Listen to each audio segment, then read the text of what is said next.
Lucky Lefty podcast, Onora Boys. We are in the building, brought to you by ONORA Whiskey. It is ONORAWhiskey.com on this beautiful Thursday evening. Whew. It's ONORAWhiskey.com.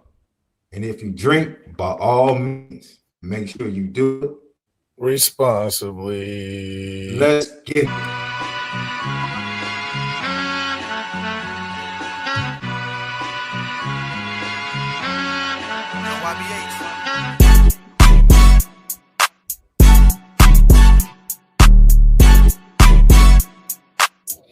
Lucky Lefty podcast, ONORA Boys. The original Lucky Lefty himself, MALIK, ZAIRE. I am SD2 Mike Sean Davis, brought to you by ONORA Whiskey, ONORAWhiskey.com. Courtesy of Believe Network. Believe in Notre Dame. Believe in Lucky Lefty. Believe in yourself. Lock in. Subscribe on YouTube. We would appreciate it. Make sure you hit the thumbs up. Helps with the views. Leave your comments, questions, because we respond to all. Patreon.com/Lucky Lefty Network Players Only Podcast. So much more. Don't forget, go to LuckyLeftyPod.com as well. I'm sorry, man. I got the banner from my morning podcast. Yeah, but if you need prayer, you want to submit prayer, the embassy at CCC, we got intercessors standing in the gap 24 hours a day. On call, 551-258-5649. Feel free if anyone needs prayer. Give us a call. All right, now I can get that out the way. Sorry about that, ladies and gentlemen. But I'm shocked. How you feeling, bro? You good? I'm proud of you. You showed up tonight. You showed up tonight, Left. You showed up. It wasn't good. GTB questions, get them in. Super chats, get them in. We'll get to it. Left, I'm proud of you, bro. I'm proud of you. You're not running. You're not running. Nothing to run from. You're not running. You see what I told you? I told you 5 was coming. Didn't I tell you 5 was coming? Didn't I tell you he was coming? I told you he was coming. I told you. When it comes to basketball, listen to your boy. I got you. Left. After game, I think it was game 4 when they played all the minutes. It wasn't built to last. Let me ask you the question. What's the difference between J.J. Redick and Darvin Ham? What's the difference? What's the difference? What's the difference?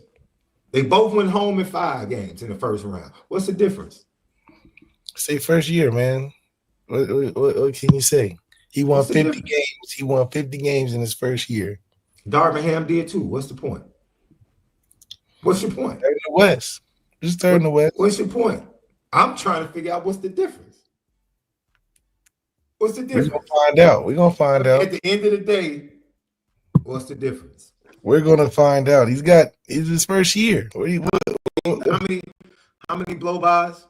Lucas set a record last night. Most blow-bys by anyone in the playoff game in the last 5 years. Yeah. See, that doesn't mean anything. Luka had 37 and 6. And how many did he give up? 17. Terrence McDaniels. He gave up more than he gave up more than 17 because it's not just the guy that was guarding him. Wait, listen. It's not just the points that are scored. It's not just the points that are scored. It's the points that come off of the passes as well. Luka averaged 37 and 6 in the series. What was his plus minus in the series when he was on the court? I'm just saying, what does it say about everybody else? When he was on the court, did they score more points than when he was off the court? What does that have to do with individual success? Because your success can't be one side of the court. Michael Wilbon, as only a Chicagoan can spoke honestly. You can never vote for anybody that don't play both sides of the court. Not as MVP. How?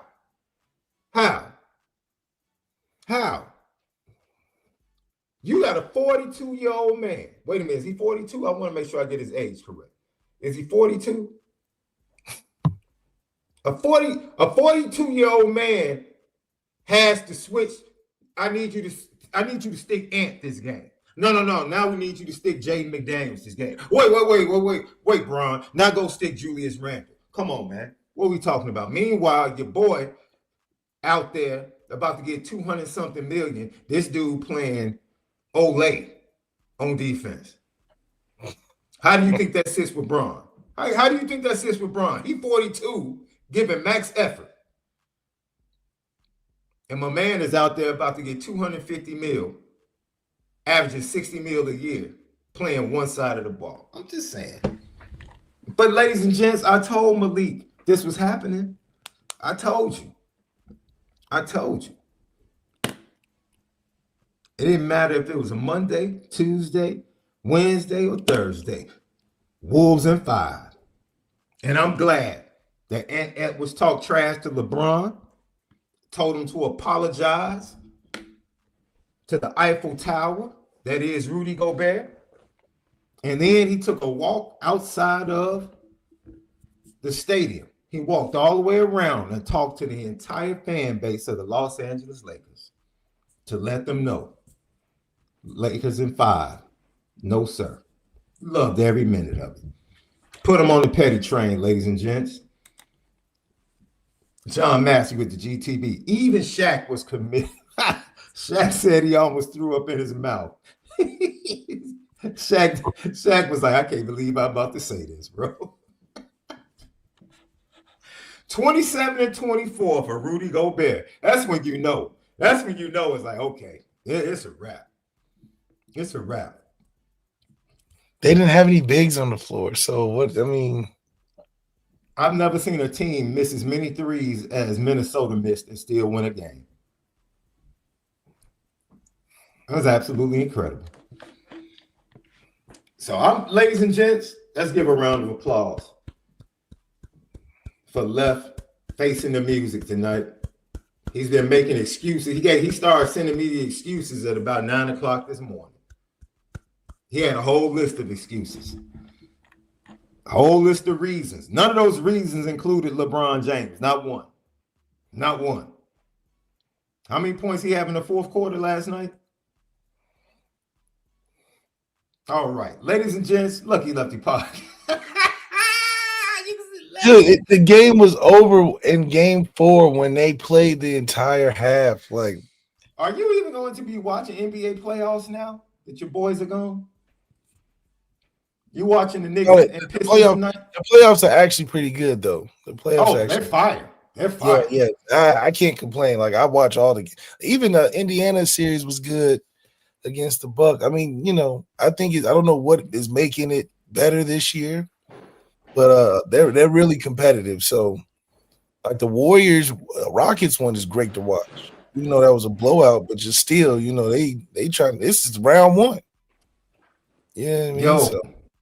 NBA came down hard on Teddy Halliburton, bro. What did he do? He can't attend home or away games. For how long? Until further notice, bro. Dang. Yeah. Yeah, dude. You know what I think made it worse? He went on local TV in Indianapolis and tried to explain it away. And I'm like, bro, what are you doing? Yeah. What? Just shut up. Talking too much. Just talking too much, man. Let it go. Yeah, man. Forcing them to say something now. They probably would have let it go, but you know. Once he did that, it was like, you haven't learned your lesson. Your son apologized last night publicly. Yeah, he apologized. So he's going to talk. Nothing else to say. You put out a tweet, but now you're on TV. Nah, see, you haven't learned your lesson. Now we got to show you. Now we got to show you how you're supposed to act. And the NBA spoke. But they said NFL speak, the NBA spoke. His poor wife, boy, she was scared to death. She thought Giannis was about to crush her husband, boy. Giannis really be punking them dudes, though. He didn't grab the dude's head. Oh, Matherin? He grabbed him behind his neck like he was a shorty, boy. Like he was his son. Like, listen here. Listen here. Let me say one more thing.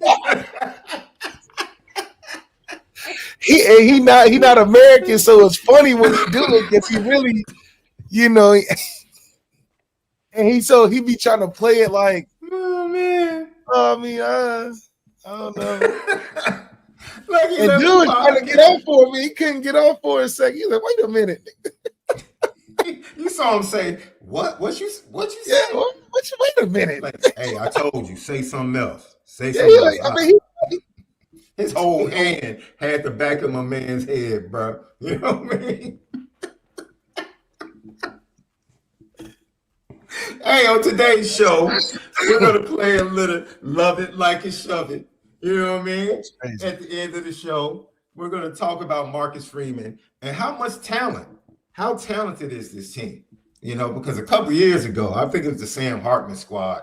Your guy Brady Quinn stepped out there all by himself. He was alone on that island, talking about this is the most talented Notre Dame team in the last 20 years. I was like, come on, man. Relax, BQ, relax. But could this team this year possibly be the most talented team in the last 15 to 20 years in Notre Dame? That's the LL question of the day. Put it in the chat. Let us know what you think. Yay or nay? Are you loving it? Are you liking it? Or are you shoving it? Love it like it, shove it. 2025 ND team will be the most talented team in the last 15 to 20 years. Let us know.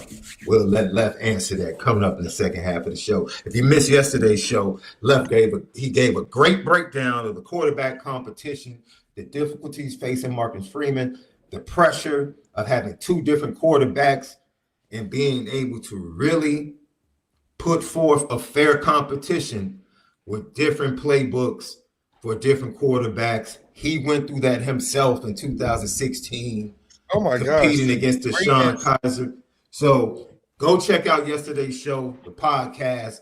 Go over Apple Podcasts, Spotify, Tap In, Believe Network. You know how we do it. Audio edibles each and every day. And we appreciate you for that.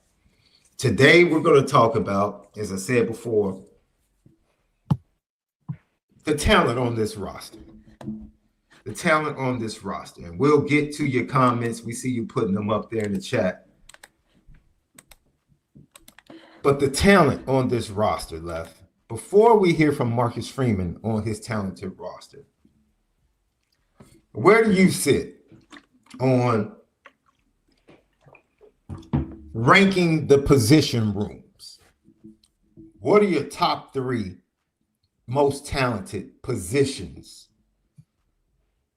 on this roster, in your opinion, coming out of the spring?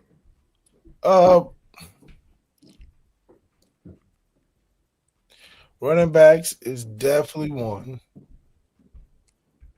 Running backs, because obviously a future potential number one pick with his number 1B or number 2, and Jadarian Price being what is possible second, third round guy potentially, with Aeneas Williams, who's been very versatile at a young age and looking to take a bigger role in some aspect, who's hopefully coming down in line, but's got the attention of people that matter because he has memorable moments and he's played big in games, which is, as a true freshman, all you can really ask for. With a Kedron Young coming up, looking to put his foot in the door, a guy that's uber talented. We just named 3 guys that have to be on the field too. He just happened to be a guy that's trying to navigate his way onto the field. I think that's something that they have to plan for.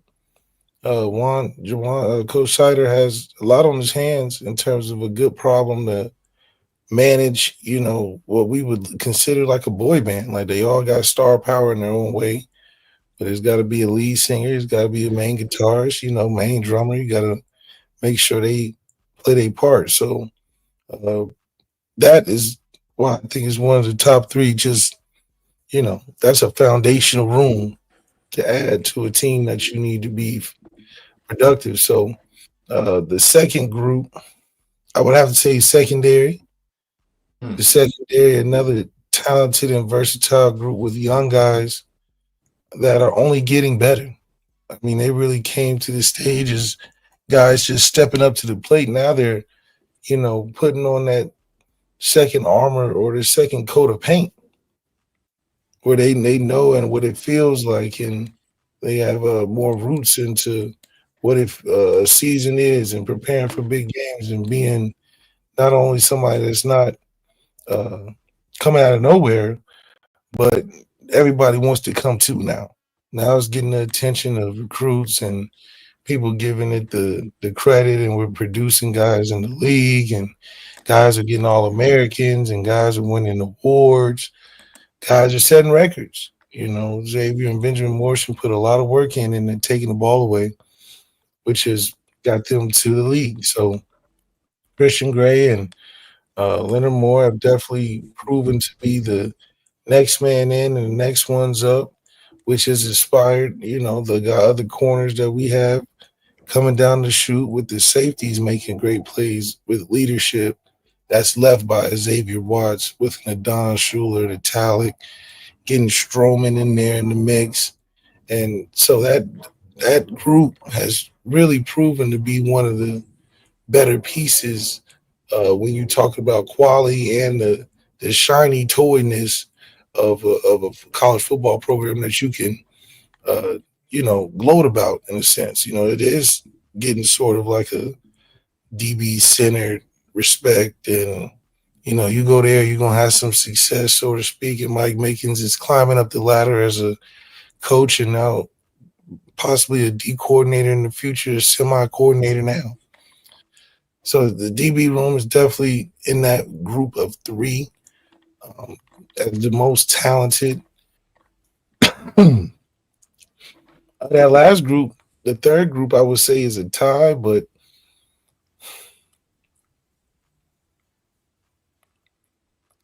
I would, because I'm an offensive guy, I would lean the receivers, but it's a tie between the receivers and the linebackers. Mm. I think the receivers have a lot of talent that we don't, me being prophetic, that we haven't seen on full display yet. Like, I think we have a lot of guys like the Micah Gilberts, the KKs, the Jadens, the multitude of guys that we feel good about. I think we feel good for a reason, but also adding the Malachi Fields to that mix, you're talking about an array of talent that may not be as sexy as the Ohio State group of receivers, but it's a very, very deep position group as well, where we're bringing in experience with experience, and meaning guys have seen it and stepped foot out there before, but also with the talent that is yet to be seen because of the quarterback position. But I think that changes this year. But the amount of talent is deep because you're talking 8 or 9 receivers in that receiver room that, even though wasn't as highlighted as last year, because last year we had 8 or 9, this 8 or 9 with the additions that we're bringing with the transfers, I just think it's just, man, the right quarterback can make that room look really, really nice. Got to think of who you got calling the plays, and then Mike Denbrock, who knows how to put multiple receivers at one time in a great position like he has at LSU and even at Notre Dame before. So it's just a thing that I think will activate when all the pieces connect, and I think that quarterback position is going to do it, and it's going to show on a level to which, okay, now that we've had these guys here the whole time, we didn't know they could be this nice. Because that's the thing that I also lean towards the receivers for, is because we don't know their ceiling. With the young linebackers, we've seen how talented they can be, what they're becoming, and kind of where they're projected in a sense. We know that Drake Bowen's the head. Snead wants another leadership responsibility role. He's uber talented. Jaden Osbury's uber talented. KVA uber talented. The young guys. So we know what the linebackers are doing on a consistent basis, and they're one step away from being a strong unit for the team. Plus, it's the reflection of the head coach. He's a linebacker himself, so that group is going to be good.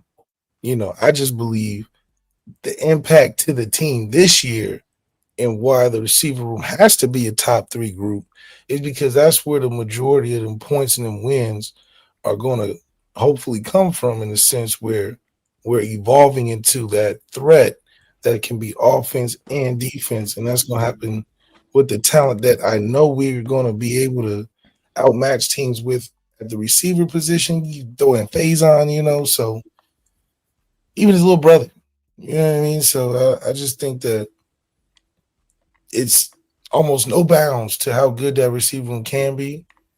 And I think that will rival one of the top 3 position groups that we have. But most established is probably the running backs, as most dependent on success. I would say the linemen are uber talented. It's just not the most exciting thing to talk about. Plus, we know without them, we can't even have a top 3 group. So they're more of like the overall like coverage. They're that safety net. While you doing all your evil Knievel stunts, they're the safety net underneath. So without them, we wouldn't be as in deep of thought about how really good we can be, especially those receivers, without that offensive line holding up. Lucky Lefty podcast. So Marcus Freeman was simply asked, and it was funny because when he was asked this question, he was like, yo, I kind of jumped out the window when I was asked this question last year this time. But he was asked, Lev, how talented is your football team? This is what he had to say. Matured a little bit since last year, where I made the comments of this is the most talented team I've been a part. Like, this is again, this is I really like this team that we put together and that we have, and I think it has a lot of potential. We have to expedite that elevation to reaching our full potential, but outcomes are driven from a lot of different things. The outcomes of a game, right? And the ability to say you won or lost a game. There's so many things that determine that. But when you talk about this team being a really good football team, we definitely have the ability to do that. We just got to continue to develop, and we'll see what the outcomes are, right? Like, if you would ask me after 2 this year, what's the outlook of this season? I'm just trying to get ready for week 3, but we'll let the outcomes kind of happen when we get to the season. But I do believe we have a high ceiling, and we just got to continue to elevate to reaching that level that we aspire to reach. Left, my question is, you look at the way he said that a year ago at this time. This is the most talented team I've ever been a part of, connected to, or been a part of. Then you go to the way he came out the tunnel on the road at Texas A&M. Like, he believed that. Like, I don't think he was just saying that. I think he really believed he had a talented team. Now, he's kind of making sure he doesn't jump out the window. But despite that, do you still believe he thinks this team is more talented? He's being PC about it, not wanting to put pressure on the team or necessarily, put the word out there like he did last year. What do you think his true feelings are about this team? I think he's just excited for a healthy team, considering we went so far with guys that we wasn't in the front of our minds thinking they were going to be the main contributors, which ended up becoming the main contributors. I believe that he thinks that a healthy team, we haven't seen nothing yet, because that's what he was excited about coming into the season. And when he got there and it started to fall apart and it wasn't going as fast as it should have in the beginning, when we started getting hurt, we had to reshape the vision of the team, which is different than what we thought when we had Texas A&M and what we could have been. So I think that him knowing that he has guys coming back, guys transferring in, and the young guys taking that next step, specifically that linebacker group. I keep talking about how close of a relationship and identity that linebacker group is with Marcus Freeman. With him being a linebacker, you just got to, assume that he's going to have that unit a reflection of him. Ain't going to be no bad linebacker group while your head coach being a linebacker is the head coach. I just don't see it. I just don't see it. So when he's saying he's excited, I think he's leaning on some of that. He's like, man, Drake Bourne was good. Them boys was good last year. But another year under Max Bullock and me and Chris Ash. It's the beacon of light. It's the tippity top. That's what I'm excited about. We got guys coming in that's going to help that. The secondary's been holding us down. So I think that's the heart for him of why he's excited, but as well as the fact that he knows that it's the offense's evolution year to really show what Gino Gadouli's been working on. Denbrock wants to bring back out and show from what he was doing at LSU, and we've got the monkey on our back in a sense. We did a favor to whatever mob that we had to do the favor for last year to play Riley all year. Now we free. We done paid our debts. We done paid our debts. If the secret societies of Duke had us by the neck and told us we needed to play Riley and get him to the league, we did our debts. We paid it off. Now we can focus back on what Marcus Freeman is trying to do. And I think that's, once again, the marriage of having a franchise quarterback. Can we take that big sigh of relief that we start seeing 250 and 300 and 330 in a regular game? Are we going to start to see, okay, we're taking advantage of what we're all watching on TV? We don't have to all be armchair quarterbacks the next day and circle big open guys and be like, why are we not hitting them? Maybe that's where we take that next step, which is what we're excited for. So that's what has to be the focus this year and what has to happen to bounce back from a national championship year where you've done it a certain way. I mean, look at the draft. That's the easy. Like when Georgia won the championship, all those guys was first, second round. All those guys was first, second round. Well, Ohio State, all those guys was first round. We played right next to them. Beat great teams all the way up there. Beat Abdul Carter. Beat Javion Walker. First round guys. Beat them. With a 6th-round quarterback. And we didn't have nobody in the first round. So nobody's going to give us no credit. Nobody's going to, well, I mean, I'm not going to take that back. We did give Marcus Freeman Coach of the Year. That's Coach of the Year work. You dang right. You dang right. That's Coach of the Year. We literally had the highest draft pick not even play. Our highest draft pick didn't even play. Which means that what does that say about the championship team we had? We went to the national championship game and our highest draft pick didn't even play. And he went 3rd round. So you have to think the the first draft pick that we had that actually played was Jack Kaiser in the 4th round. Or no. Was Xavier Watts in the end of the 3rd. And he was a 2-time All-American and Defensive Player of the Year before, and had the most picks both years. And he was after the guy that didn't even play. That had a workout at Brophy and got drafted over all the work that it took to get to a championship last year. That's why Marcus Freeman got Coach of the Year. We done heard 15 Ohio State players got, which is funny because I don't know how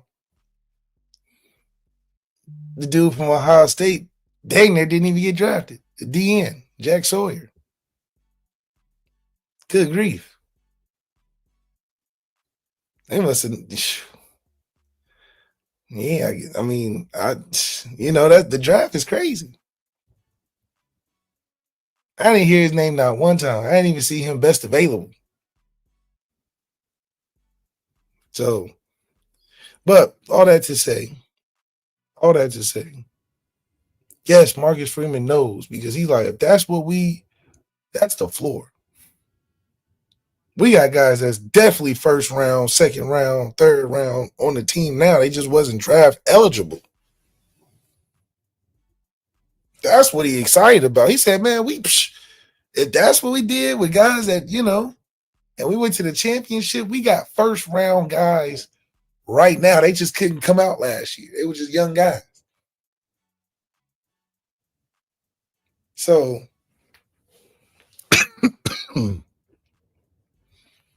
Jacksonville saw the light first, obviously. He said, all that credit, we got to go get Jack Kaiser. That's the smart team. I'm just saying it's a smart team. However, what I'm most excited about is obviously the unknown. I think this is the first time we could actually address the issues that we have complained about for 10 years. D-line and receiver production. And a consistent quarterback. This is the year. I mean, what other areas? I mean, we've literally addressed those areas. I mean, and we're not saying we told them to do it, but they finally, I feel like they listened to us this time. They said, all right, we got to get this receiver thing going on. Stack up interior D linemen.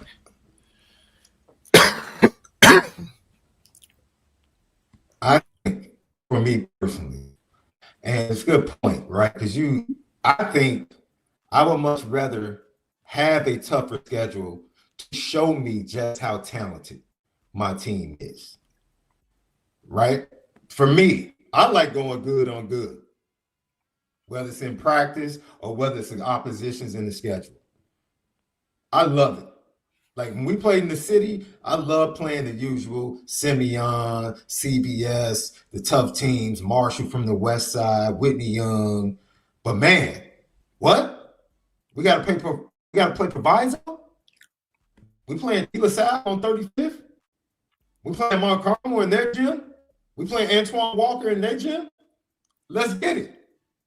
Let's get it. I don't want to play Harlem. They're trash. We can scrap that game. We're scrapping them by 20. We don't have to let them forfeit. We don't have to play Bowen. We don't have to play Bogan. We already know the outcome of that game. I want to hoop. I want to compete. I want to talk that talk. And so even with the tougher schedule, I think that this roster is inviting that. I think the coaching staff is salivating to get after this schedule, salivating to go down there and make a statement in South Florida, salivating to get Texas A&M in their stadium, with the feeling we should have banged y'all by 20 last year. You're lucky it was close in the fourth, because we should have banged you. We should have embarrassed you in front of your people. Don't worry, we will embarrass you in front of our fans. That's the way I think they're embracing this tougher schedule. Yeah. That's the way they're embracing it. I mean, is the schedule tougher? I mean, on the surface, but you never know until you start playing the games. You never know. Yeah, Texas A&M lost a lot. If we had to guesstimate, I wouldn't say it's tougher. I think we're more unknown and unsure than we were last year. We knew, okay, we just need this dude not to mess up. Now this year's like we need to see if we got something in some areas. We need to see if these coaches can coach, what they've been doing these last couple years. We need to see if Marcus Freeman still got the juice. I don't think Miami is better this year than last year. How you going to replace the number one quarterback pick? Carson back?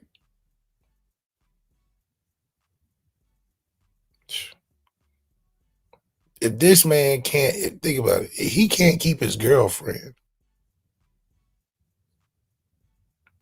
what makes you think he can keep his team? You got all the NIL. You the quarterback for the Miami Hurricanes. And you get dumped.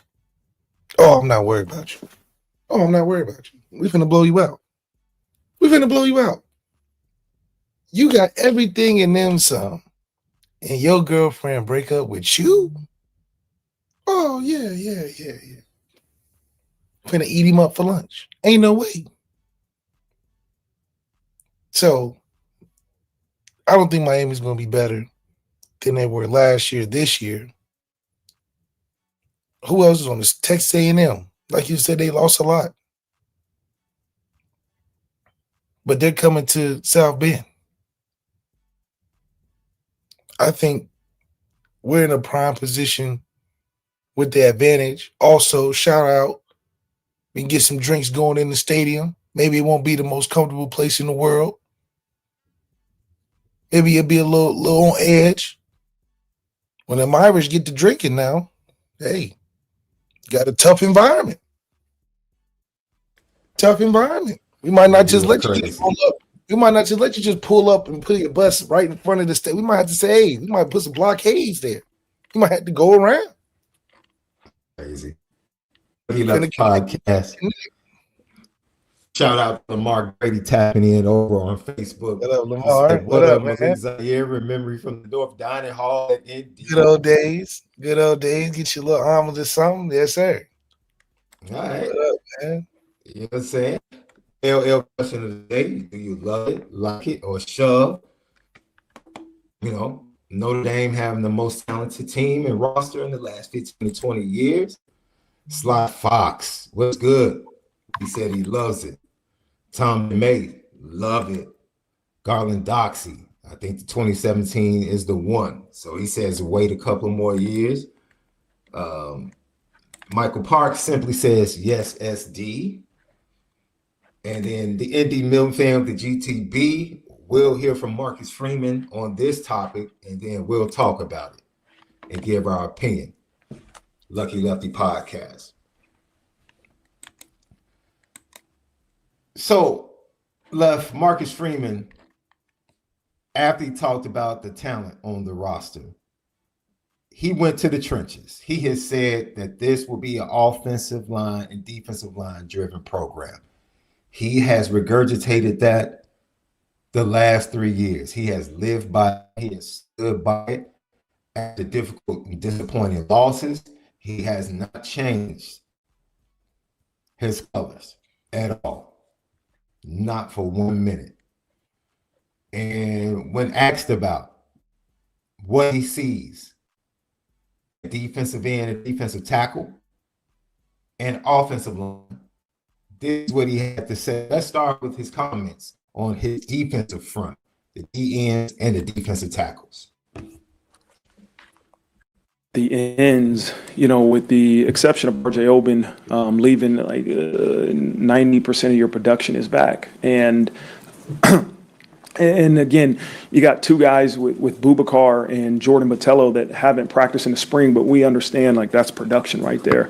I'm really confident in that room in terms of the end position. Like they're practicing at a high level. Those guys that are practicing and the guys that aren't practicing right now, they've got a lot of production. And so it's going to be how do we figure out a way to play them all and give them opportunity to have success on the football field. It's a great challenge for us because we have a deep defensive ends room.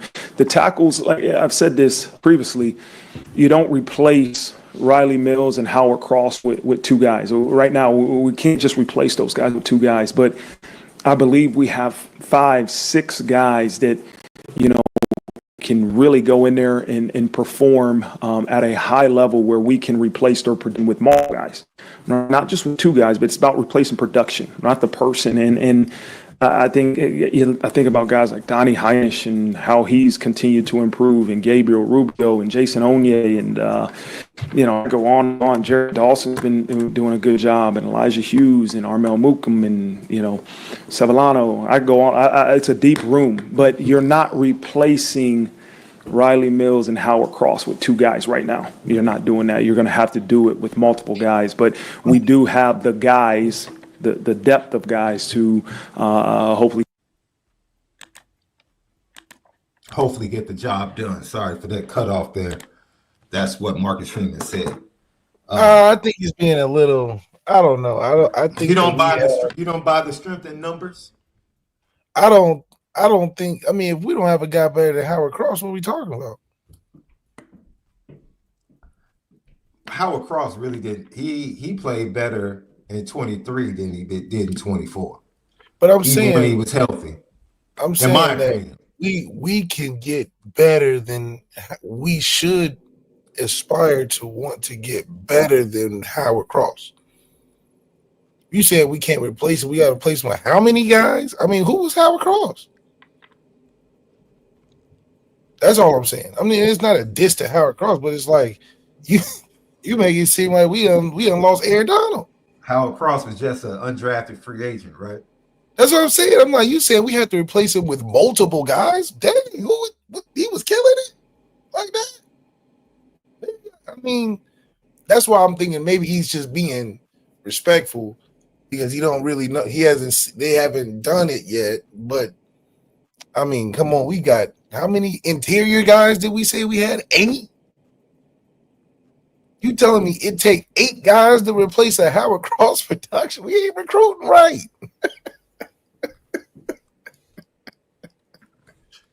So I hope he was just being, excited and downplaying it a little bit. But there goes again. I mean, I don't think Kirby Smart ever downplays how nice his D-line can be. I think he just like, well, we got them boys. Them guys, them dudes, and then we working on DBs and all that other stuff. So, and I guess it's just Kirby. Kirby. Who is that? Who am I thinking about? That every year. Oh, Tom Izzo. For the longest would tell you, like, you come here, you're going to a Final Four. Like, the proof is in the pudding. Everybody that comes through this program plays in the Final Four. It was crazy. Like, he could literally tell recruits that, like, every recruit that's ever played for me is going to the Final Four. That's where you go. And that's what is Marcus Freeman's pull? Because every time he goes to the media, he like, that guys are compete. That guys are do a good job. And you brought up Kirby. Yep. Kirby puts a D lineman in the first round every year. Every year. Two might get first pick. People you might haven't even heard of yet. Yeah, D lineman is the first round. Yeah, and I think Notre Dame is trending there. It's trending there from a talent. No, from a talent standpoint, they had a couple of first round defensive linemen in the 26 class. Chris Burgess in the 25 class. Like, they got some dudes. It's Chris Burgess. They got some dudes. Yeah, I want to see that first round. Yeah, I want to see some dudes. He's big, man. He's big. Now, whether or not they had first round, Boubacar was playing before the injury like he had first round potential. Yeah. He was playing like he had first round potential. But I see what you're saying, though. I think he's just continuing the trend of not jumping out there like he did last year. Last year wasn't jumping out. That was true. And showing respect. It's showing respect for the guys that just left. That's not if there was Isaiah Fowski, sack leader. Okay. That makes sense. Not undrafted guys. Not at Notre Dame. Oh, well, we did just say last night, if Riley Leonard doesn't get hurt, the way he was dominating, he would have dominated Georgia, he would have dominated Penn State, and possibly hopped into the 3rd round. So let's not make it seem like Riley didn't have a monster year, especially from a sack tackles for loss perspective. Howard Cross, I'm with you. I'm with you on Howard Cross. Riley Mills, though, if we have somebody at D tackle that's gonna give us 7.5 sacks, we should. That's what we yes. Okay, yes. Okay, let me see it. Yes. Without question, I think we have a couple of dudes, Onye and Mookum, and dudes about. That's what I'm saying. That's what I'm saying. I would take over Howard Cross. Just strictly off size. That's what I'm saying. I mean, the run game, number one, freaking nature, and the rush to pass. So I'm with you on Howard Cross.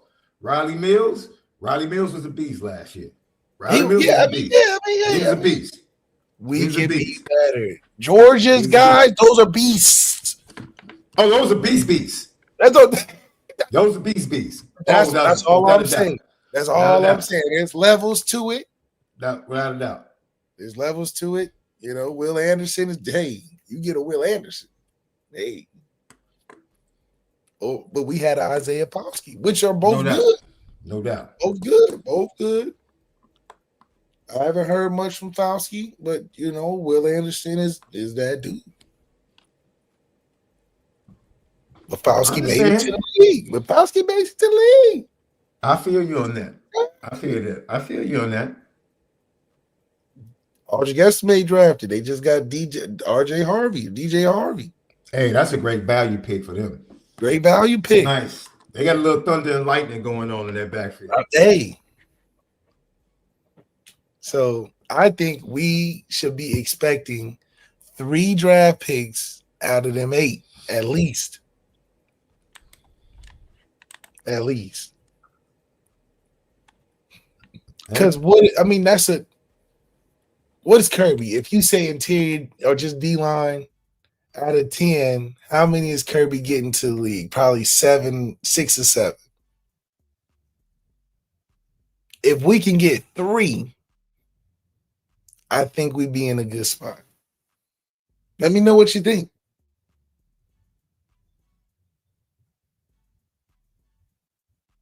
If we can get 3 D linemen out of the 10, if it's out of the 10, 4 D linemen, I'll be okay with that. Draftable players. Because Georgia got about 7, 8 out of 10. They're gonna get a chance in the league. That's a high clip, but also they the best at doing it. So we just comparing the best at doing it. If we can get 4 out of the 8, hey, that's a win. That's teetering on a championship. Get 4 D linemen in the league.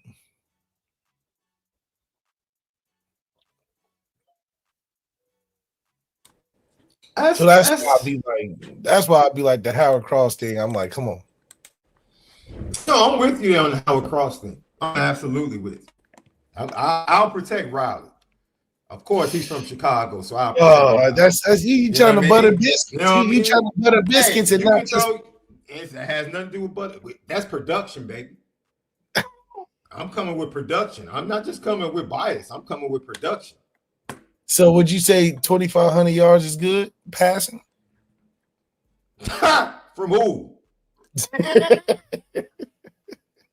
From who? Was this high school football? What you talking about?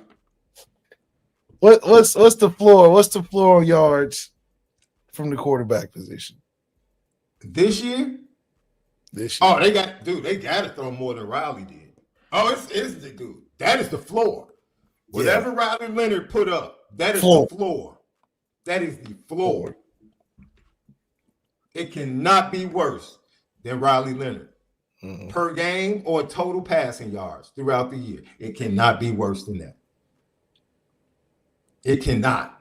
And I don't want to hear no excuses, because if it is, Gino, we got to have a conversation. We got to have a conversation. Yeah, real talk. Yeah, have a conversation. It would be a swift in and out, because it's like, we put you on the shelf for 2 years. It'd be grand opening, grand closing. It would have to be, because you're not gonna do that with the kids. You know what I mean? Yeah. Somebody got to go. You know what I mean? Yeah. I feel you on that Lucky Lefty podcast. He went to the other side of the ball because he's all about the trenches. That's the core of this program. Coach, what has you so excited about your offensive line? You loving your offensive line, Marcus Freeman? Really? You got guys like Billy and Emil who have started multiple games, multiple years, like that are really good players. Then you got a guy like Ashton Craig who is coming off an injury but was playing at a high level when he was starting for us. And then Charles Jagasaw, a guy that was coming into the season as a starter, tears his pec, but then he comes back and plays in two of the biggest games of our season. And then Anthony Knapp, a guy that started as a true freshman, all of a sudden he gets hurt at the end of the season. So I like because they all have big game, big moment experience. They're all really talented football players, high ceiling guys. But there's still guys that maybe have played 2 games, 3 games. So they have to continue to develop too. But I really am excited because they are high ceiling guys. And I think, Billy and Emil are probably as close to the ceiling as you can be. They got room to go. All right, I'll make sure I say that they still have room to grow. But then you have 3 guys that just haven't, not probably played more than anybody, but again, young guys that really have room to continue to improve that have all started for us. So that's what excites me. And now those are 5 guys that we would assume to say, okay, those are your 5 starters. Then the depth of the room, the depth of our room, our offensive line room is really impressive, and credit to Coach Rudolph for the job he's done in recruiting. We've got some really good young guys and guys that maybe haven't played that had a great spring. I think about a guy like Joe Otting, right, that took a lot of reps with the ones, and Sullivan Absher and Gerby until he got hurt, and I'm sure I'm missing some guys, but I mean, the depth of that offensive line room is really impressive. And he's missing some names. He just rattled off a good 8 to 9. And Will Black is coming. You know what I'm saying? He's the 5-star hasn't even arrived. You know what I mean? That right there. That's why when you said that O-line room, I thought O-line might sneak into the top 3 for you. That O-line room. They're the omnipotent force. It's like you gonna count. You gonna count the obvious. Gonna count all powerful. Okay. Yeah, they keep you afloat. They the reason why you a top program. Where you can laugh at the Rutgers and the Vandies and the minor teams, the ACC teams. You can laugh at all of them. You're not worried about 90% of college football because of that O-line. That's that's the Iron Dome. Facts. That other 10%, okay, now we got to get into the specifics. All right, y'all might give us some trouble, but we got to have some other pieces. And that's why we float on that tier where it's like, is it the top program? If it's not, then it's something close.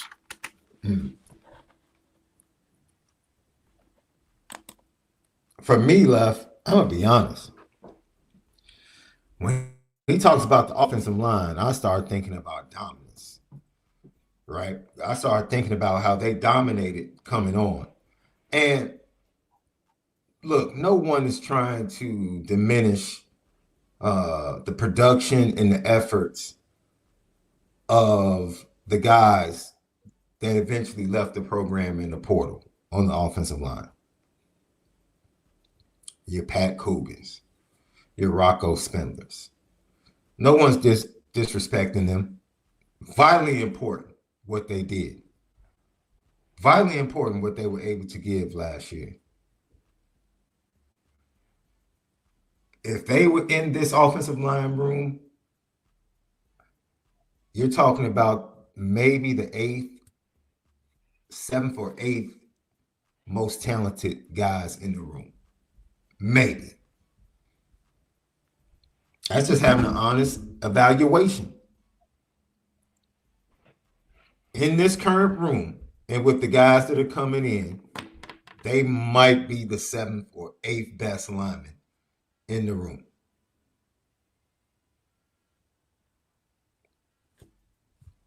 So you want to talk about talent. Now they have experience. They've been through the wars. But it's a reason why they chose to leave, because Joe Rudolph couldn't guarantee them a starting spot. Over who? Especially if he's moving Jackasaw to guard. Which one is starting over him? Which one? Billy Schrouf is coming back.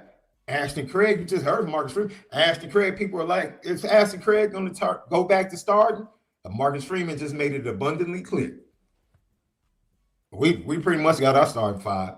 Emil is at right tackle, and he mentioned Anthony Knapp last. I think he had to mention him last because, there's some guys coming in that might challenge for that left tackle. You started a true freshman last year on the road. What makes you think Joe Rudolph won't start a true freshman on the road this year? That's why when Indy Milton fan brought up Anthony Knapp, look, man, I've been on record, okay? Charles Jagasaw never lost a job at left tackle. He was never beat for the left tackle job. Therefore, in my opinion, he should be the left tackle. That's fair. He was never beaten.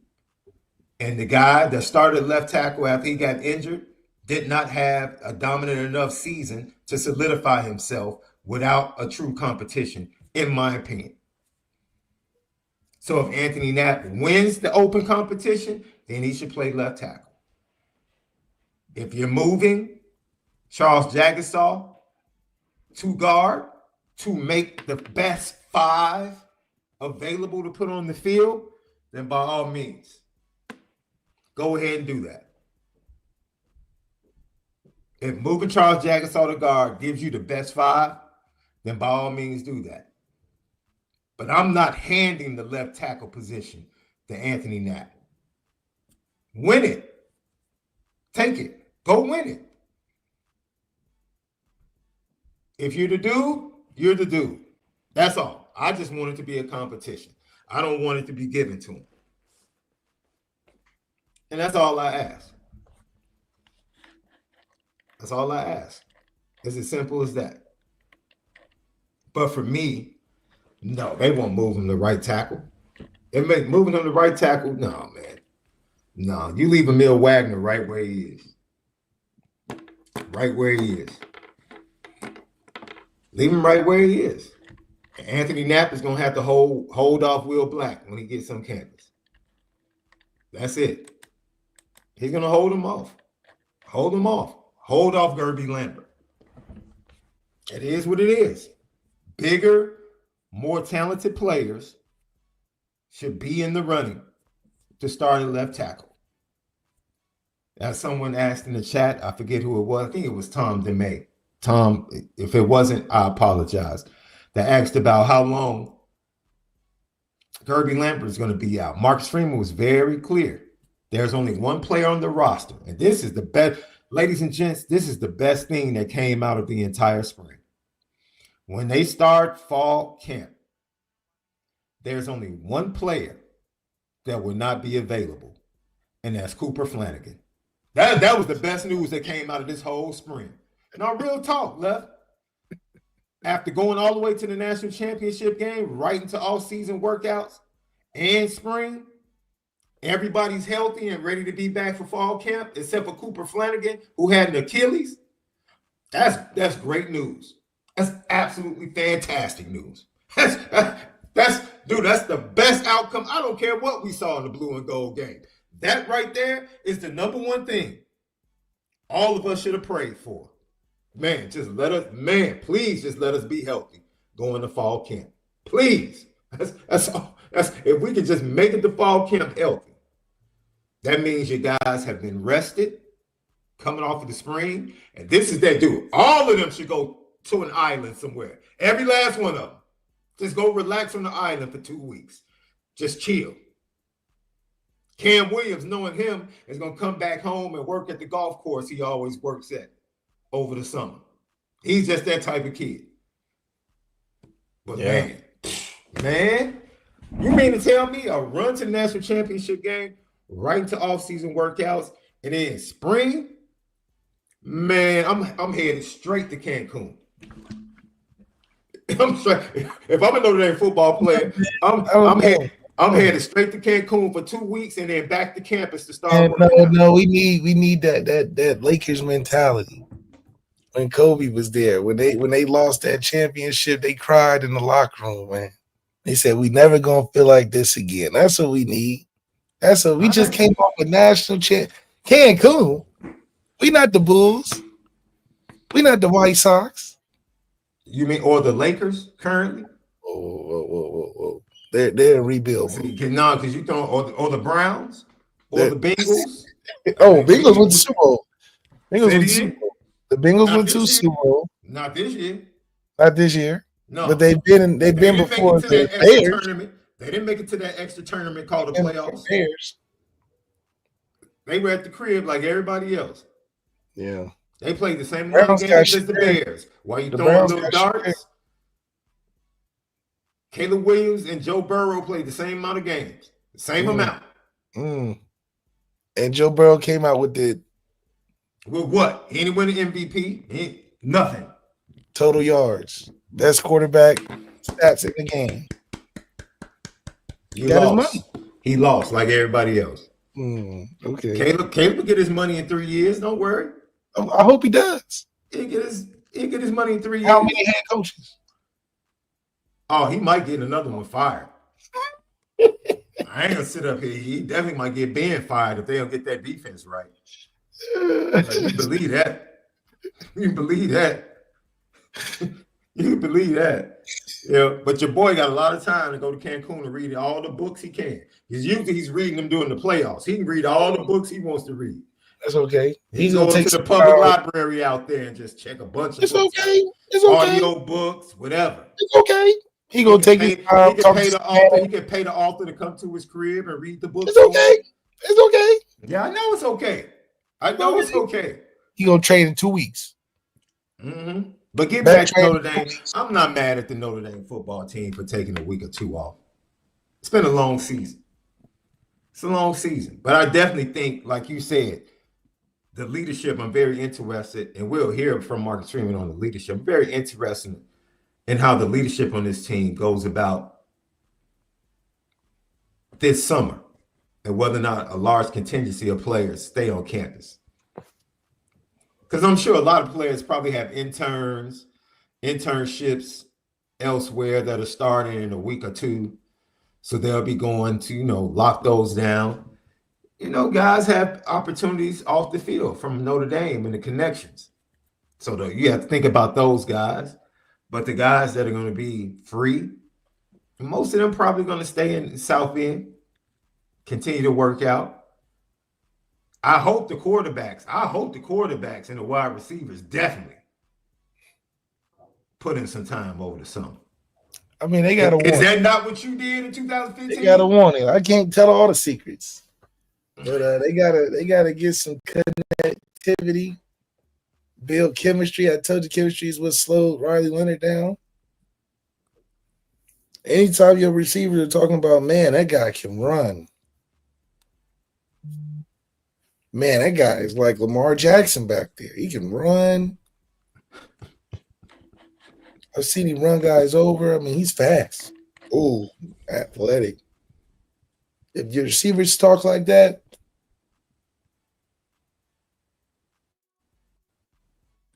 he can run around, make plays. That's not what you want to hear. No. Man, he's really fast. We call him Riley Leonard. Super quick. It's athletic, big, strong. Not good adjectives coming from your receiver. It's not.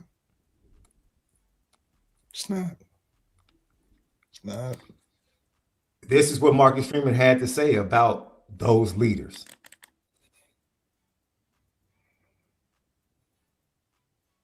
When I think about some of our players that are leaders, I think the two things that stick out in my head are, number one, they're problem solvers, right? And no matter if they truly, it's their fault or not, or if they can solve the problem or not, they're looked to solve problems. All those guys you mentioned, hey, you can solve the problem on the field, right? Solve the problem off the field. We're looking at you guys as leaders and captains to be problem solvers. And the other thing is that you have to make those around you better. I often say if you're a leader and the temperature, the performance of those guys that you're around or that you're leading is the same when you're there and when you're not, you're probably not that great of a leader. And I believe we have multiple guys that are doing those things, that are leading. They're solving issues. Right? They're making those guys around them better, vocally, by the way they practice, challenging guys. I do, and so at some point we'll name captains, but I feel confident in the leadership of our defense and of our team, our offense, special teams. I feel confident that we have enough leaders to make sure that, hey, we're taking care of the issues on and off the field, but also we're making those guys around us perform at a higher level. We'll see, man. I'm very interested in seeing how this leadership plays out. I think it's going to be a very natural. I think, certain guys are already known, right? Certain guys are already known.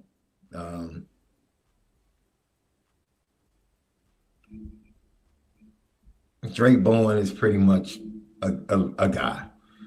There are a couple of offensive linemen that are just natural leaders. Your quarterback is going to be a captain and looked at as a leader.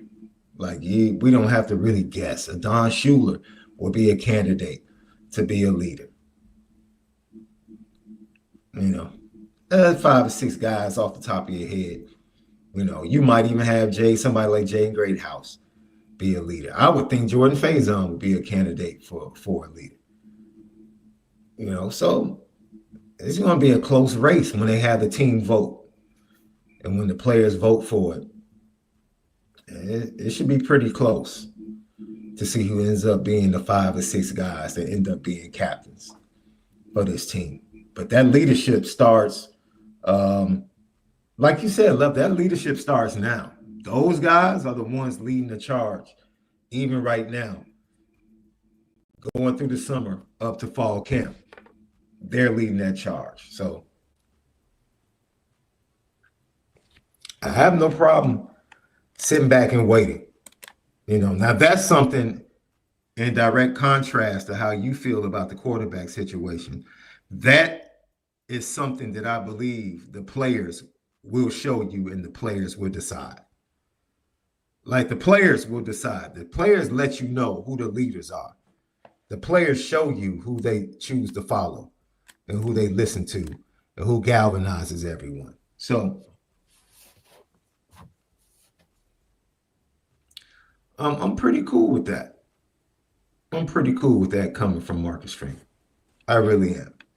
Lucky Lefty podcast. So I'll answer this once and for all. And I saw some people on IB message board make some comments about it. And, I'm going to try and be as honest as I can.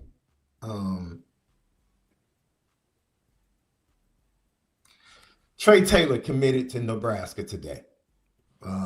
I've known for about a little bit over a week that Nebraska was the pick.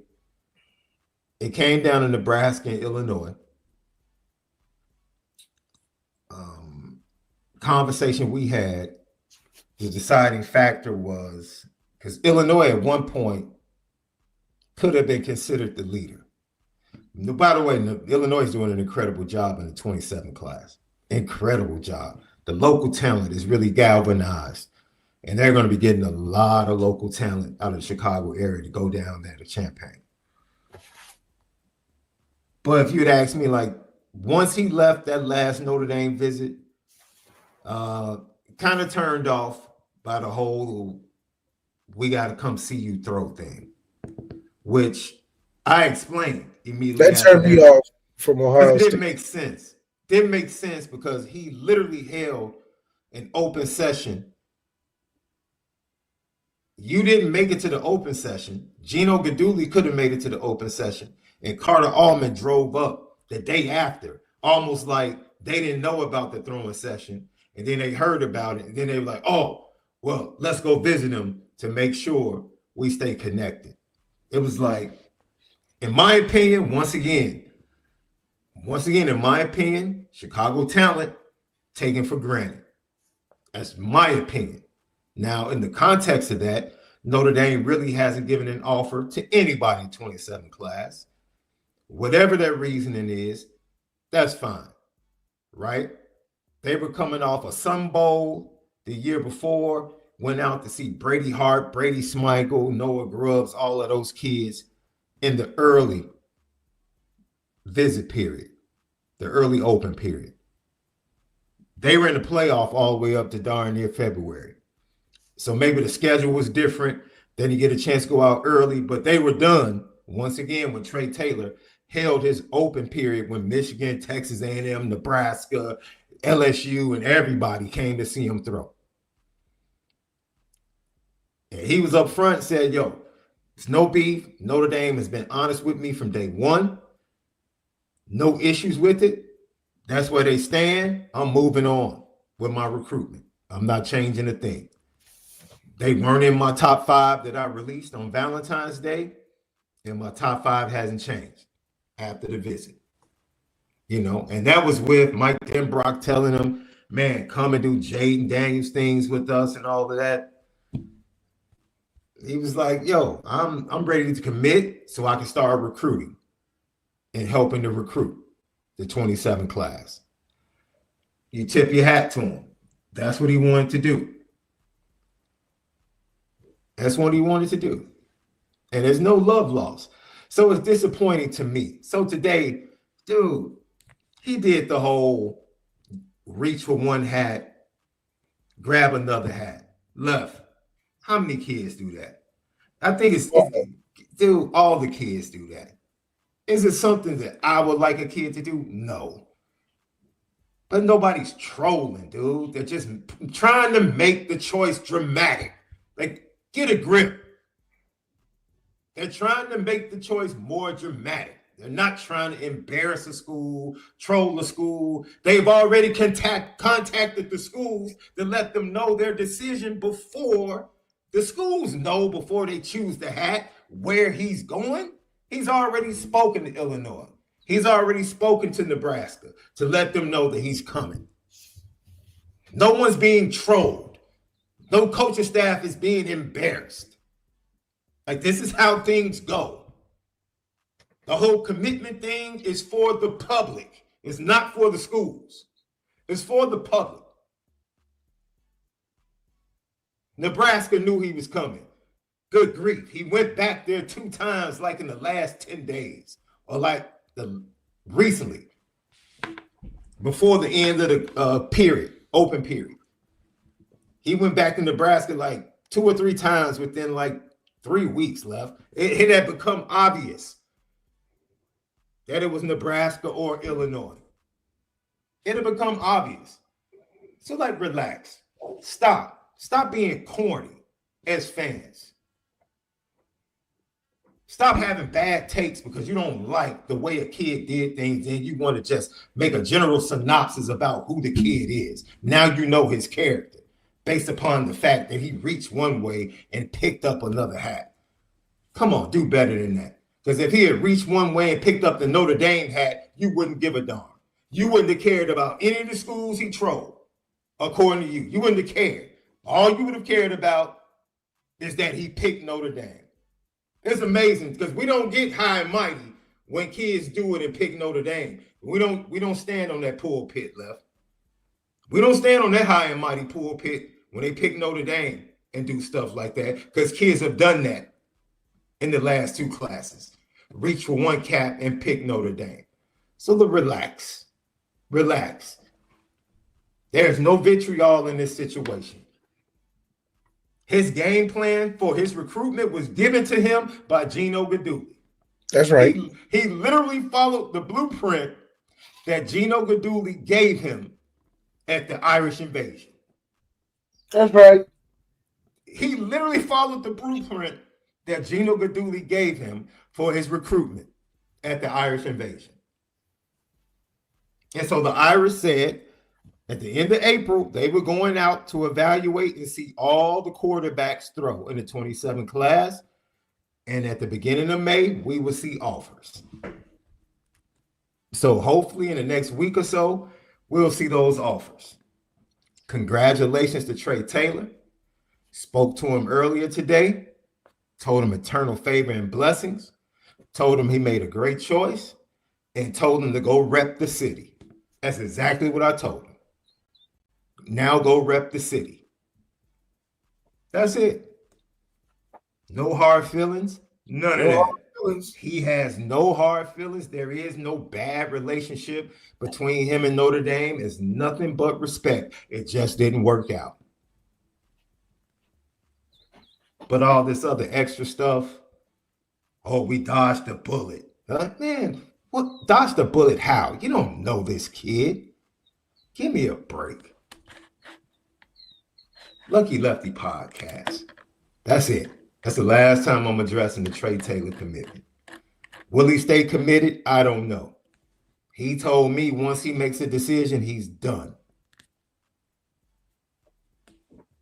We'll see if it holds up. We'll be back. What's up, family? The merch shop is finally here. Lucky Lefty Network merch shop. We got it all. From the shirts to the hoodies to the hats to the nitty gritties. Come here right now. Shop with us. Come get the swag because you know, if anything else, we spin it different. You see the gritty. You see how we get down. It's elite.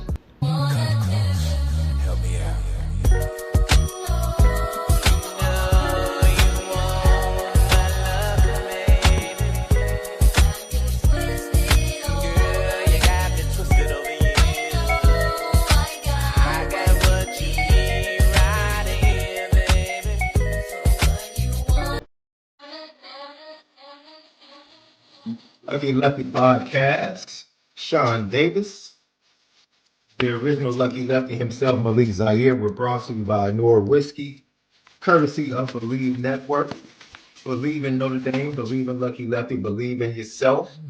Lock in Apple Podcasts, lock in Spotify, audio edibles each and every day. Patreon.com/Lucky Lefty Network, LuckyLeftyPod.com, and then lock in and subscribe on YouTube, Lucky Lefty Podcast. Hit the thumbs up, it helps with the views, and leave your comments and questions. We respond to all. If you have a GTB question, put it in the chat. Great first half of the show, talking about the overall talent on this roster. Is it the most talented team in the last 15 to 20 years? And then we also talked about getting it out the mud. That's what Notre Dame seems to be doing with the talent in the D-line room and the offensive line room. Has placed Notre Dame in a very favorable position to continue to dominate, even if the schedule is just a little bit tougher. Notre Dame should be in great position to continue to dominate just as they dominated in 2024.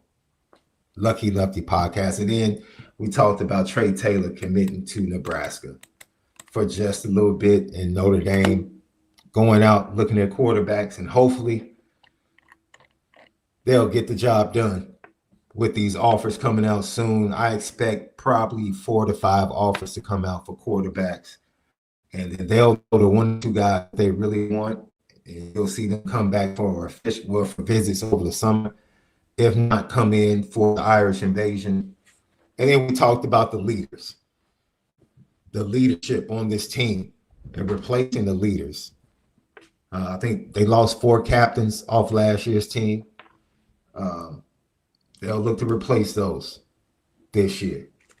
I don't know what happened to Left's connection.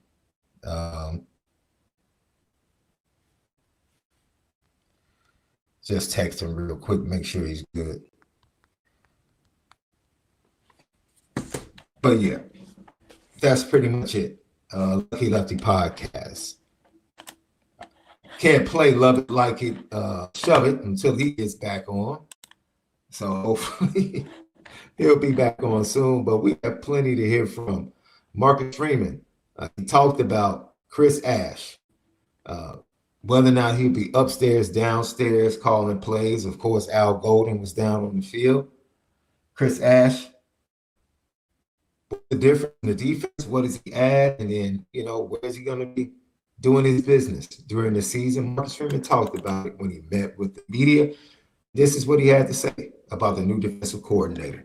We haven't had a long discussion on whether he'll be calling the defense from the field or in the press box.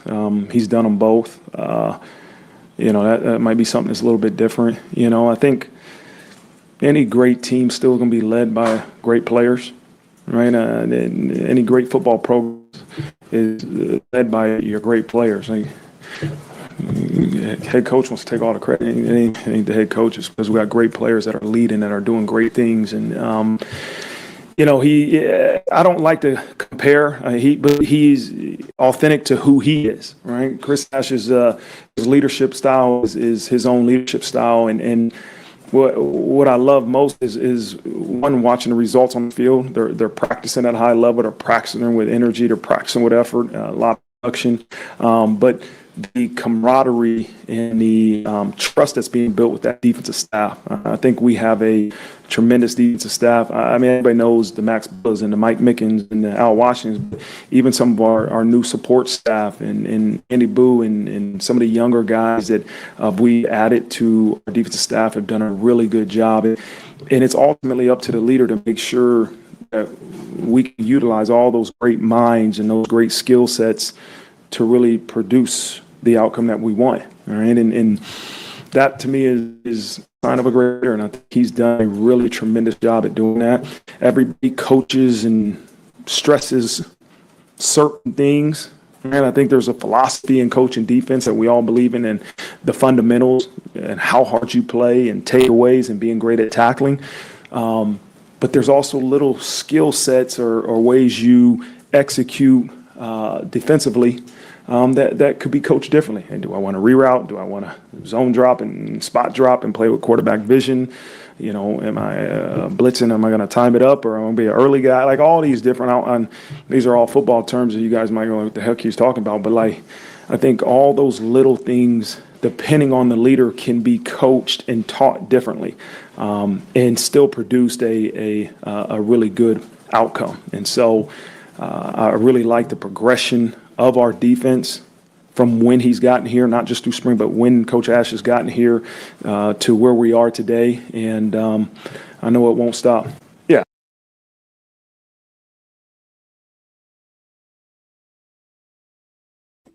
The progression of defense, Malik had to step away, dealing with something with the baby boys.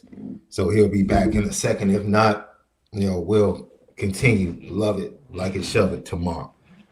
But just to get through with the Chris Ash defensive side of this thing, a lot of things we saw different.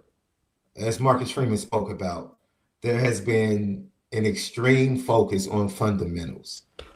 I think if you watch this game, you saw, I don't know how many times on Al Golden he was in a linebacker, and the linebacker would just take up space. Just take up space.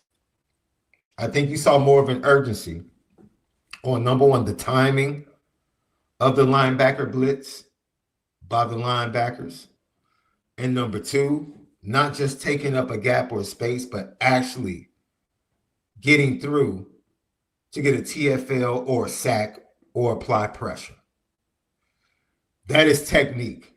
All of that is nuanced. And that is something Chris Ash is focused on. We're not just blitzing just to run into the offensive lineman and take up space. We're trying to make a play. We're running, whether it's a blitz on the pass or it's a blitz on a run blitz, we're blitzing to make a play. Absolutely love it. The nuance of the different fronts, the odd fronts, the nuance of mixing up coverages, pre-snap.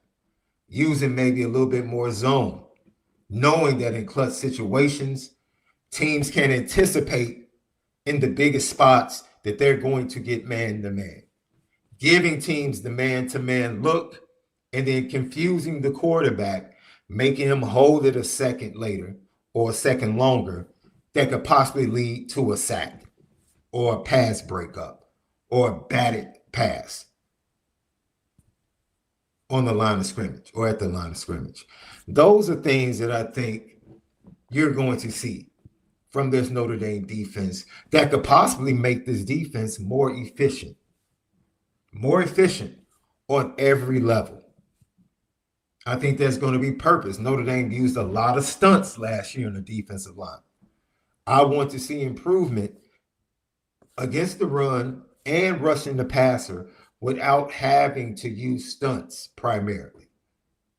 That's something else I would love to see. That would show me progression and more efficiency from the defensive line. So on all three levels, I think what Chris Ash is trying to bring is purpose, nuance, fundamentals, and efficiency. And I think they can do that.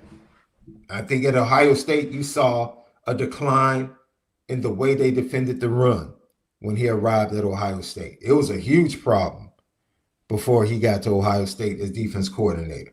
I think they were right around 120-something yards per game given up by the defensive line or the defense. And it was precipitous over the next 2 years. And quickly, they improved in that particular area.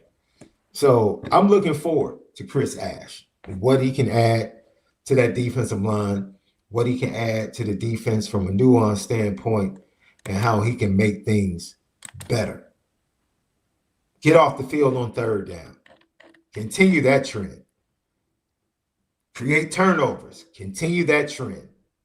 But in the other areas, like defending the run, yards per carry, and definitely for some reason, the second running back always having success against the Notre Dame defense. I don't know when that tradition started, but it has been crazy for some years now. It really has.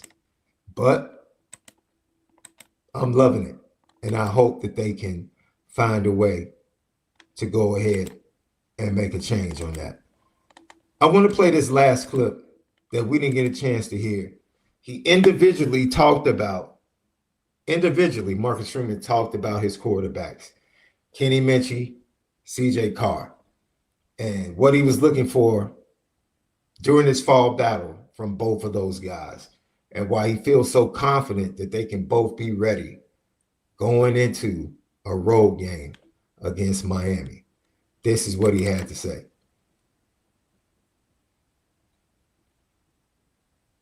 Decision making. Are you making the right decisions is probably the most important thing. Delivering the ball, the ability to create plays, maybe when things are breaking down, and taking care of the football. Like those are things that we really, really evaluate. And they've done a tremendous job at doing that. You've heard me say this before. I try not to be so outcome driven. What's completion percentage? Because so many things go into that, right? But hey, are we making the right decisions? Are we making the right checks? Are we eliminating self-inflicted wounds? And ultimately, are we taking care of the football? And I thought all of our quarterbacks really did a good job at doing that.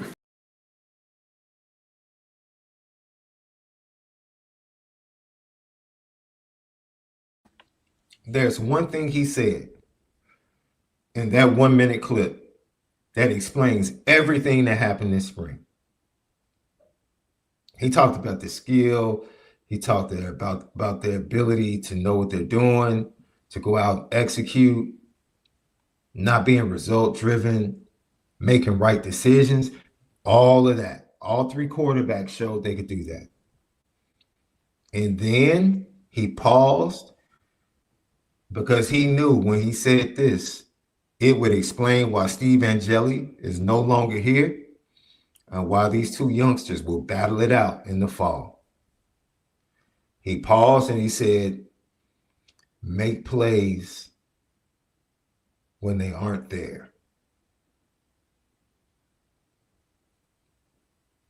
It was almost like he didn't want to say it, but he knew that was the separation between Steve Angeli, CJ Carr, and Kenny Minchey. Athletes in position. Marcus Freeman seems to be having a type. It seems like Marcus Freeman is starting to develop a type. Because it seems like he learned his lesson with Sam Hartman. Shout out to Sam Hartman, because you made a play at Duke on that 4th down. You made a hell of a play. You made something out of nothing. But other than that, it's not too many times Sam Hartman used his legs to create a play. And then he had success with Riley Leonard. And now he got into this competition, and he can see in the young guys a little bit what he had from Riley Leonard, a little bit of that competitive nature to be able to make a play when it's not in the actual play call. Something that Steve Angeli probably couldn't do as consistently. Not to say that he can't do it. And I'm sure he'll have great success at Syracuse if he beats out Ricky Collins. And I can't wait for him to come back into Notre Dame Stadium as a starter. You want to talk about the week leading up to that game, the stories, the narratives. Woo. It's going to be incredible. Incredible TV. But I'll tell you this, ladies and gentlemen. Know this. Notre Dame has 2 quarterbacks that I'm going to be honest. Maybe they don't feel it.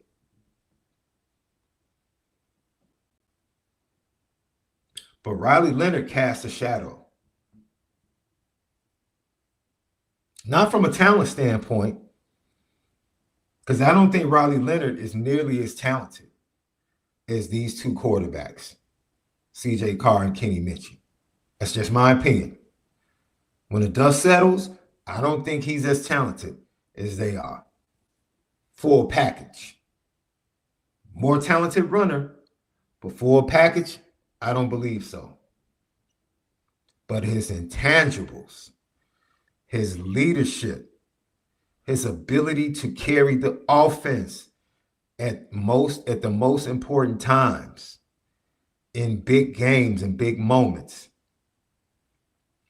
That's a little bit of a shadow to cast on 2 first-time starters. And it's not like these young men are receiving the keys. Whomever wins the battle, it's not like they're going to receive the key to a Ford Pinto or even a Ford Edge. Heck, even a Lincoln Navigator. No, no, no.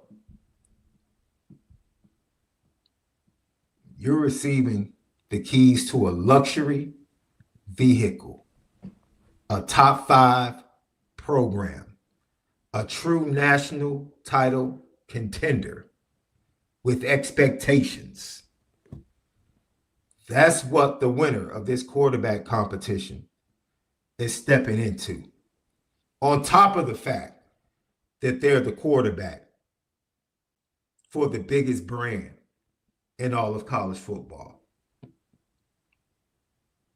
Riley Leonard had to learn what it was like to don that gold helmet. And these young men, with the shadow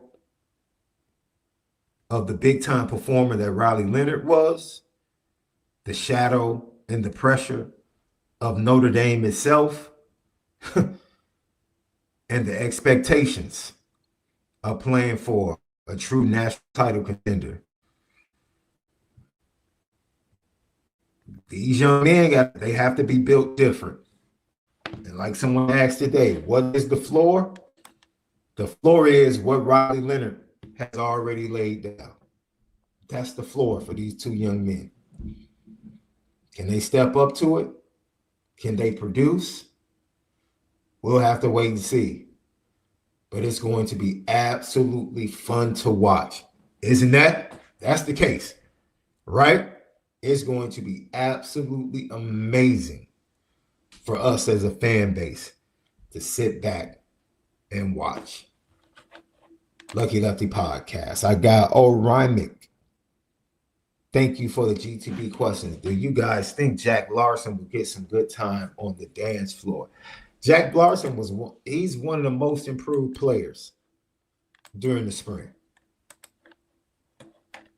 And definitely with Cooper Flanagan being out, they get the transfer from Arkansas coming in. Eli Raridan is the guy. Kevin Bauman is back. Yeah, he'll definitely get some tick. And you don't forget, James Flanagan could be a big-time impact freshman at that position as well when he comes in during the summer. But Jack Larson was vastly improved. I think you saw that in the scrimmage leading up to the blue and gold game and also in the blue and gold game. Big time. Absolutely big time from that young man. So I appreciate it. And we appreciate you. Subscribe on YouTube. Hit that like button. Helps with the views. Leave your comments and questions. And don't forget, Audio Edibles. Go support. We thank you in advance for your support for our podcast on the audio side. We break it down into 30-minute segments, all types of topics. Hope you enjoy it. And I'll be adding my first take each and every morning on the audio side as well. That's separate from this. It's called Down and Distance. I'll be doing 1st and 10, second and mid, 2nd and 5, 3rd and short, 4th and 1. 4 topics to start your morning. All Notre Dame with a little bit of college football lifestyle as well. So check it out exclusively. Believe Network, Apple Podcasts, Spotify. So SD2 mics for my guy Malik Zaire, who had to step away for business. We'll be back with you guys tomorrow for another edition of the Lucky Lefty Podcast. We appreciate you guys so much. Have a great rest of your Thursday evening. But most of all, continue to make sure that you spin it different.